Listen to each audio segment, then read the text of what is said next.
record. Hey everybody, welcome to Mom Talks. I'm Laura. I'm so excited to be back here with you guys. We are starting our new series on teenagers. So any moms and dads, uncles, aunts, grandparents with teens, this is the couple of weeks that you want to tune into. We're going to start with Dr. Mermelstein from our adolescent medicine team talking about hormones and what they do to our teenagers. Because I think when we think teenagers, we automatically go to their hormones are raging and they're doing all these crazy things, and obviously it's because of their hormones. Is that the case? So I would say yes and no.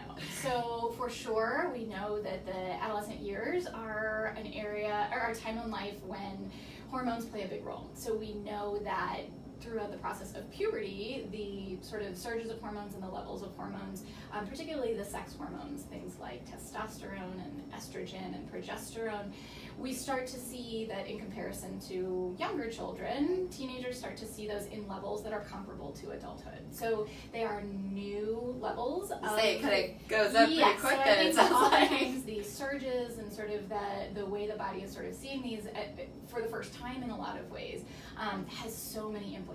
So we know that there are, obviously the most obvious one is the physical implications. So okay. Adolescence is a time where we know they're going through huge growth spurts and huge growth development. It is the time when we notice that there are things that are changing about their body that someone perhaps sitting next to a teenager may recognize, whether it's the size and shape of their body. So they may get taller, they may, for girls, they may develop some breast development. For boys, they may start developing facial hair. They may, their voice and hormones are a huge part of hormones are a huge part of that. We think about that's the age, and this is oftentimes an earlier sign of puberty than those ones that I just mentioned. But they start to need deodorant and hygiene. They get stinky. They get a little bit That's stinky. fun. So that's a fun thing to look forward to. Yeah, so that is for sure hormonally mediated. Okay. So the physical changes, of which there are so many, is such a huge part of the adolescent years. So I think that's a piece that for sure we know that hormones are driving that in so many ways.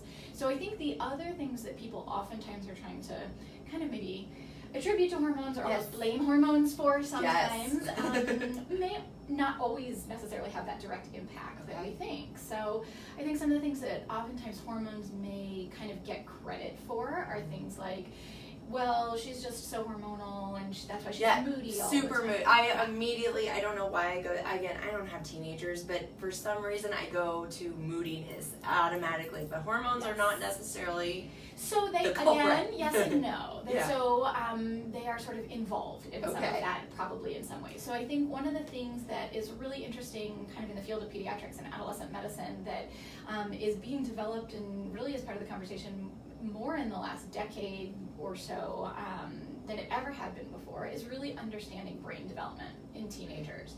So kind of previous to that time frame, before we had access to a lot of the research that's been done, more recently, there was this sort of thought that the brain is done developing at a very early age. So I think there were a lot of people that felt that probably the neuroanatomy and the development was probably done at a really early age. You've kind of reached your capacity at some point. Exactly. So maybe by the time they go to kindergarten, it's kind of like the growth that's going to happen is there. And what we've learned is that's actually not true at all. Wow. So in terms of size of brain, when we're born, we have about 40% of the actual size and brain matter that is going to be compared. Which seems to like a lot, too. Which is right. But that's a huge amount of growth potential. By the time we get to the adolescent years, it's probably about 80%. But what's really important about knowing what some of this research is telling us is the way that we are seeing the brain developing. So what happens is, and I kind of made that gesture because what they are showing is that the brain is actually developing in kind of a backwards to forwards motion. So in terms of the sophistication, in terms of that, like what is the brain really supposed to look like in its final stages, it gets more sophisticated from the back to the front, and that front area, which we think of as sort of the prefrontal cortex, is the part that is the very last part to develop and to become sort of adult level sophistication. And why that is important. Hormones are getting a bad rap. This is very important stuff that's happening within your kiddo that obviously you can't see, but it contributes to so much of who they are. Exactly. So what the prefrontal cortex does is it's really that executive functioning part of the brain. So it's the part that helps us with sort of the judgment calls. It's the, do I have the insight insight? Do I have the understanding? Am I able to sort of process and plan for potential consequences or risks that I may be encountering? And because that's the last part of the brain. Why is that the last part? That seems like a very important part from all. That's sort of an evolution thing that I probably can't answer. Come on. But what we know is if that's the last part of the brain, what are the other places in the brain that perhaps are sort of have a louder voice in the picture? So where the hormones may come back into play is there are other areas of the brain that are more sort of responsible, more dominant from an emotional standpoint. So there's an area of the brain called the limbic system that is definitely more of kind of the emotional center. Okay. And it tends to be more sensitive to the sex hormones. So maybe running a little bit more on overdrive while the rest of the brain is kind of catching up. Exactly. Oh, exactly. So it's why we see more sort of sometimes emotional lability, and it's also why we may see them seeking more kind of emotionally charged experiences, because that's the part of the brain that's really wanting stimulation and wanting more experience. Teenage parents, my hearts are going out to you right now. What are we going to do? So, as always, feel free to submit your questions, and I think we have one.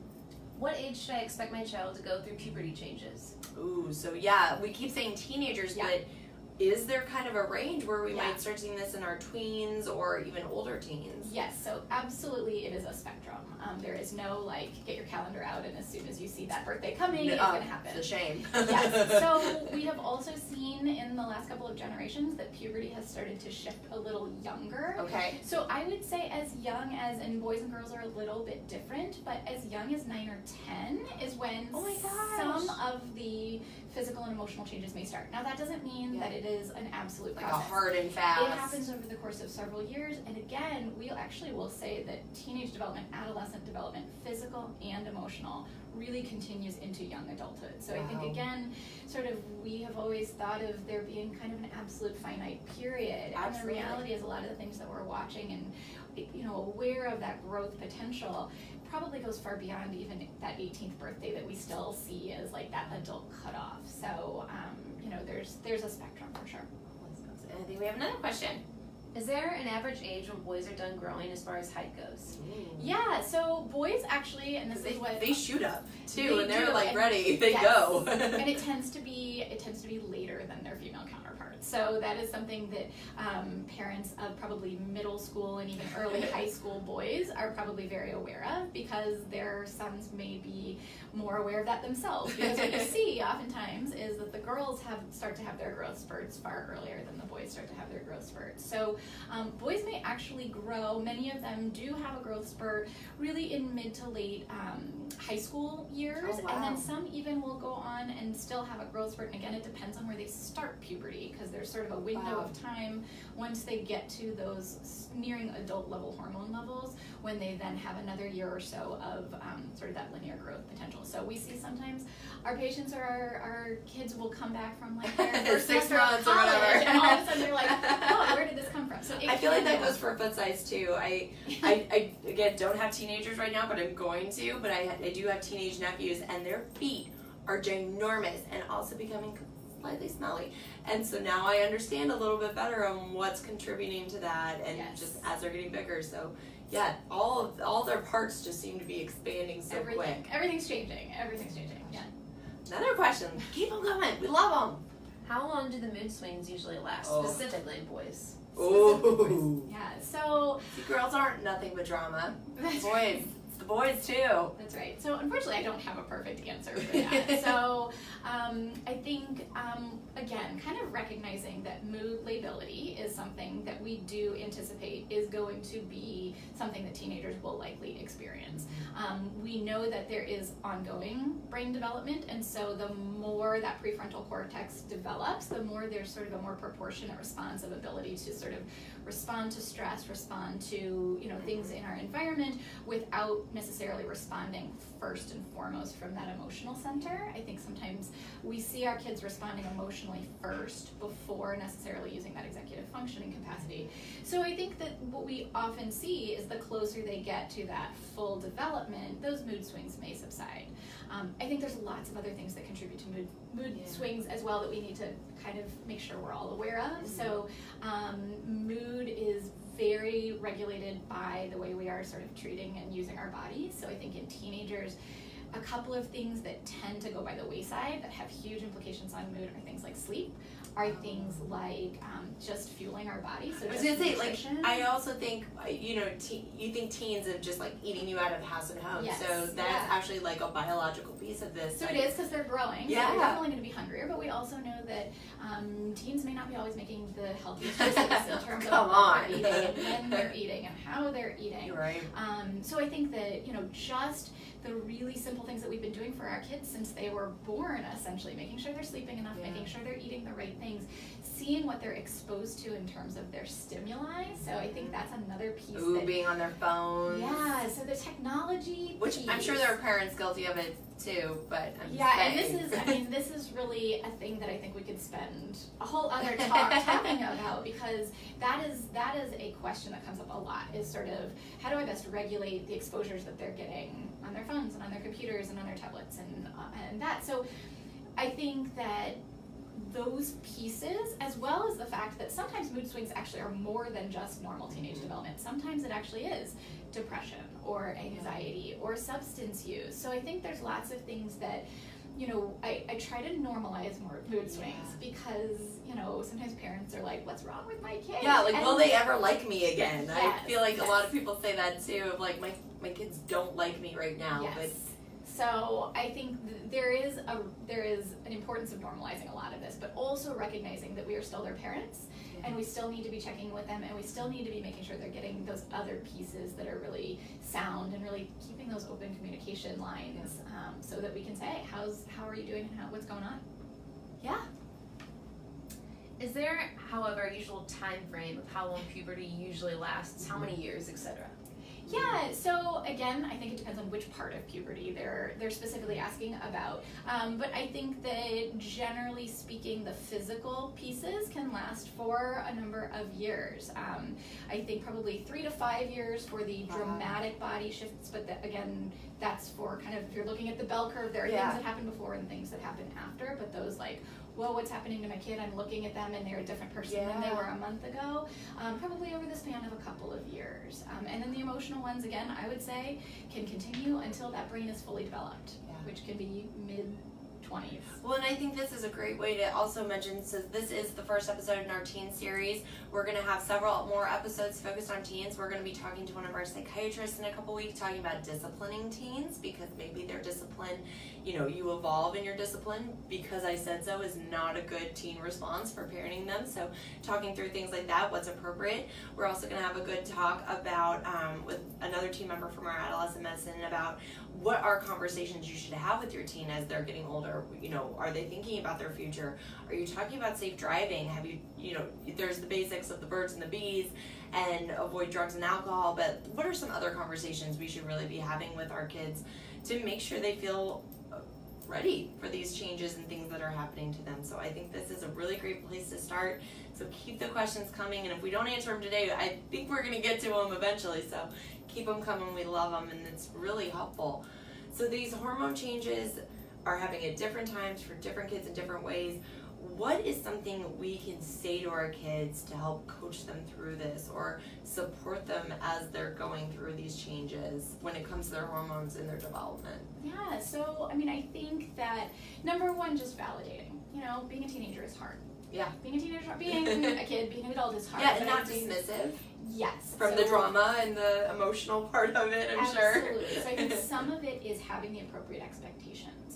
I think that this newer information about the way the brain develops, I think, allows parents the space sometimes, instead of feeling like that level of frustrated or as if there's something wrong with their child. Why aren't they acting in a certain way? I think if we allow them the space to say, okay, maybe my expectations are not appropriate, and to maybe say there's still room for me to make sure they're getting those skills, and I'm teaching them those skills, and I'm helping to navigate them through those skills. So again, I think so much of it comes down to open communication. So if they're having a hard day, if they're experiencing something at school or socially or physically that is hard, giving them the space to talk about it, validating it, giving them assistance if they need it.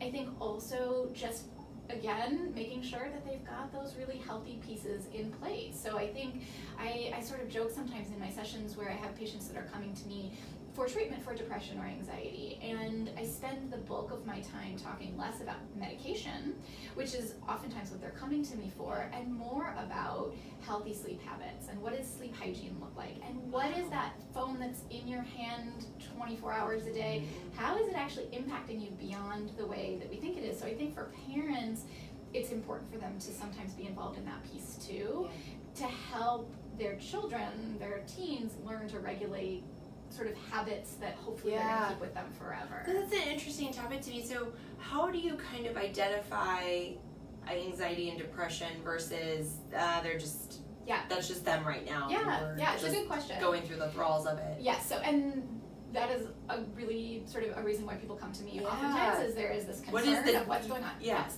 So there are pretty concrete diagnostic criteria for the diagnosis of anxiety disorders or mood disorders. And so we use it's called the DSM-5. It's a manual of diagnostic criteria that's revised every few years, so that there's standardization of practice, so that one provider to another is not using a label that isn't being used. It would be very confusing. Yes.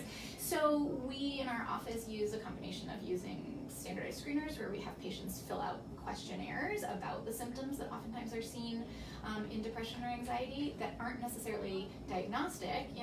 Most teenagers at some point will say, I may not be sleeping well, or I may be tired, or sometimes my concentration is off. But the question is, how severe, how frequent, how much of an impairment is there in their day-to-day life? So I think the screeners, and then having that same sort of similar face-to-face conversation is how we try to distinguish. And then, I always sort of say, this is a snapshot today, this conversation that we're having. And so whether it's with me, whether it's with your pediatrician, whether it's at home, whether it's with a therapist, because I encourage a lot of my patients and their family members to, particularly during these years when communication is hard. A counselor who is trained to sort of help teenagers recognize some of the stressors and some of the things that they may be encountering, and helping them process it, but also helping navigate the communication in families. So I will often, because it's like an internal dynamic tornado going on inside of them, as well as like everything that's affecting them from the outside is just affecting them in different ways. Absolutely. So if you have a parent that's really struggling to connect with their kid and saying, I want to help them, but I'm not sure how, I think that counseling can sometimes assist with that. But without the assistance of a professional, I think, really sort of establishment of schedules and routines, and giving kids permission, like, I want you to get your work done so that there can be a time between when you expect, your homework's done and when we expect you to go to bed, right? I think there's a lot of this, like, our kids are under so much pressure right now. They go from school to their after school activities, and oftentimes have, really high pressure activities that they're participating in. And then they come home and they have maybe, several hours of homework, and so there's this expectation of like, keep pushing, you gotta get it done. And I think as parents, their body is like probably screaming for so many other things. And then they're probably gonna stay up later. And then they're probably not gonna sleep. And then they're gonna eat junk food. So I think as parents, giving them permission to sort of say, okay, you've done enough, you've done okay, and then let me help you develop sort of skills and strategies to be successful in time management and stress management. And, how can we do some things that are sort of self-care and encouraging? It's a really important time. They're learning so much responsibility with driving and taking care of themselves, and, they're always, I see it as always looking forward and into that next stage of life, but there's so many things that have to happen right there so that they can get to that point. Yeah, absolutely. Oh my goodness. Teenagers. Human tornadoes. That's what this lesson is. But there are going to be so many more topics on our teenagers, and we're really we're very excited to share them with you. So if there's any questions, be sure to Facebook message us on the children's Facebook page, and we'll get them answered over the course of the next weeks. Thank you so much for being with us. Thank you so much for tuning in, and we'll see you next week, same time, same place.